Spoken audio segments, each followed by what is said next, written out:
तर अमरावतीत आतापर्यंत केवळ 63 मिलीमीटर पाऊस झालेला आहे।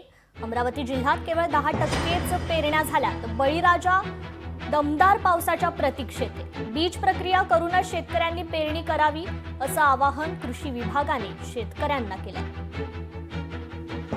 पर्यंत अमरावती जिल्ह्यात जवळपास 62 mm सरासरी पाऊस झालेला आहे।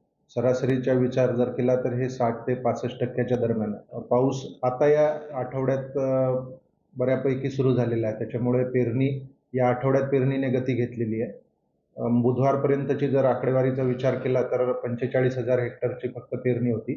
मागील 2 दिवसात पेरणीला गती आलेली आहे। कपाशीच्या मोठ्या प्रमाणात पेरणी होत आहे आणि त्यामुळे आता जवळपास 10%च्या वर क्षेत्रावर पेरणी झालेल्याचं क्षेत्रीय स्तरावरून दिसून येत आहे। बीज प्रक्रिया करून पेरणी करावी, हे याच्यासाठी सोयाबीन असो, तूर असो, कॉटन असो, तिन्ही पिकाला बीज प्रक्रिया करावी। बीज प्रक्रिया म्हणजे कसं आहे, ही जे लहान पोराला लस देतो आपण, लस कशासाठी देतो? लहान पोरांना जे रोग येतात सुरुवातीला त्याच्यापासून बचावासाठी। तर तशाच प्रकारे ही बीज प्रक्रिया आहे।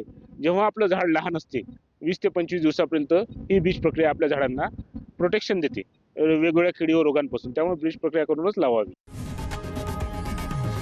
लोकशाही मराठी ऐका, पहा, जागरूक रहा।